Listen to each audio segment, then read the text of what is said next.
बिस्मिल्लाहिर्रहमानिर्रहीम अस्सलाम वालेकुम। मुझे उम्मीद है कि मेरी तमाम यूट्यूब फैमिली ठीक होगी और अल्लाह पाक की फ़र्ज में होगी। आज हम बीफ शोरबे वाला बनाएंगे, बहुत ही आसान तरीके से बनाएंगे, बहुत कम मसालों से बनाएंगे और जल्दी से इस रेसिपी को शुरू करते हैं और देखते हैं इसके लिए हमें किन किन चीज़ों की ज़रूरत है। तो सबसे पहले आपसे एक छोटी सी रिक्वेस्ट है कि प्लीज़ मेरे चैनल पर जो नए हैं वो चैनल को सब्सक्राइब कर लें, बेल आइकन को प्रेस कर लें ताकि मेरी आने वाली हर नई वीडियो को नोटिफिकेशन सबसे पहले आप तक पहुँच सके। तो मैंने सारी चीज़ें तैयार करके रख ली हैं, जैसे जैसे हम इनको इस्तेमाल करेंगे वो सबकी क्वांटिटी मैं आपको बताती जाऊँगी। तो जल्दी से अपने चूल्हे की तरफ जाते हैं और मैंने कढ़ाई रख ली है, ऑयल भी डाल लिया 1 कप और इसके अंदर 2 मीडियम साइज़ के चॉप किए हुए प्याज डाल दिए हैं। इनको गोल्डन ब्राउन करेंगे।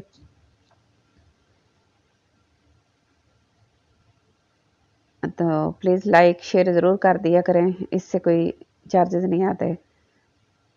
तो देखें लाइट ब्राउन हो गया है,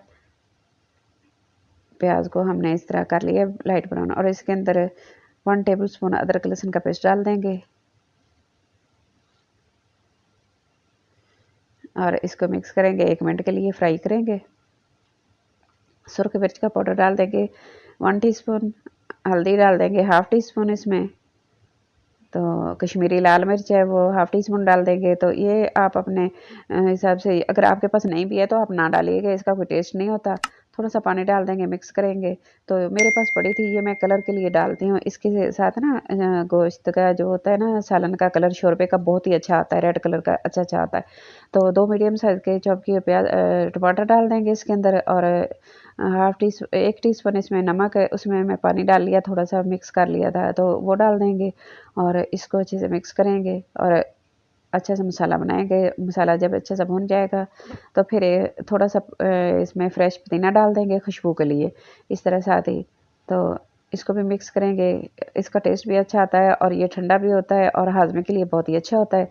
तो पुदीना खानों में लाजमी डालिएगा, अच्छा इसका टेस्ट अच्छा आता है। थोड़ा सा डालिएगा, ज़्यादा नहीं। तो मैं 1 टीस्पून के करीब इसमें डाल दिया। 1 किलो बीफ लिया मैंने, इसको अच्छे से धो के साफ़ कर लिया और इसकी वीडियो जो है ना मैं एंड स्क्रीन पे लगा दूँगी, इसकी स्मेल को दूर करने की। किस तरह स्मेल को दूर करते हैं तो आप ज़रूर देखिएगा और इस तरह बनाइएगा। और इसको कवर करेंगे 10 मिनट के लिए ताकि गोश्त का जो पानी है ना वो अच्छी तरह अंदर से निकला है और इसी पानी में हम इसको फ्राई करेंगे, भून लेंगे अच्छे से 10 मिनट के लिए। इस तरह भूनते रहेंगे अच्छा सा। जब ये भून जाएगा ना तो फिर हमने इसके अंदर पानी डालना है। तो सबसे पहले मैं गरम मसाला डालूँगी, 1 टीस्पून मैंने लिया है तो 1/2 टीस्पून इसमें डाल दूँगी गरम मसाला। ये मैंने घर में तैयार करके रखा है गरम मसाला।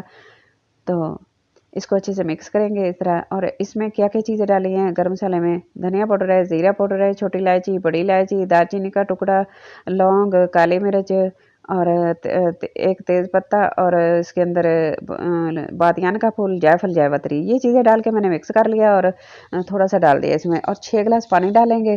जैसे ही गोश्त भून जाए तो 6 गिलास पानी डाल के इसको कवर करके हमने पकाना है कुकर में। क्योंकि मैंने शोरबा रखना है इसलिए मैंने भुनाई तो अच्छे से कर ली है। अब हमने बाद में भूनना तो नहीं है, हमने बस जितना शोरबा रखना है एक्स्ट्रा पानी उतना डालना है। तो मैं 6 से 7 गिलास पानी डाल दूँगी और कुकर में डाल के इसको कवर करके 30 मिनट के लिए इसको पकाऊँगी मीडियम फ्लेम पर। जैसे व्हिसल स्टार्ट हो जाएगी तो देखें मैंने दोबारा कढ़ाई में शिफ्ट कर लिया कुकर से निकाल के। तो अब इसको अच्छे से बॉयल आ जाएगा और इसके अंदर कुछ चीज़ें रह गई है वो ऐड कर लेंगे। थोड़ा-सा पुदीना एंड पे डाल देंगे और धनिया मेरे पास नहीं थे वो मैंने नहीं डाले, पुदीना मेरे पास था वो डाल दिया है। लेमन जूस डाल देंगे 1 टेबल स्पून, इससे भी अच्छा टेस्ट आता है। और ज़ीरा पाउडर जो मैंने बचा के रखा था गरम मसाला, ये डाल देंगे 1/2 टीस्पून, मैंने पहले डाल लिया था 1/2 टीस्पून मैं अब डाल दूँगी, खुशबू अच्छी आएगी इससे। तो इसको अच्छे से मिक्स कर लेंगे और इसकी फाइनल लुक की तरफ जाएँगे और इसको डिश आउट करेंगे। देखते हैं कैसी लुक आई है। माशाल्लाह बहुत ही अच्छा, बहुत ही मज़ेदार बना है और बहुत ही अच्छा टेंडर हो गया है, बहुत ही अच्छा गल गया है। तो देखें कि कितना मज़े का बना है शोरबे वाला हमारा बीफ। तो इसका शोरबा भी बहुत अच्छा बना है।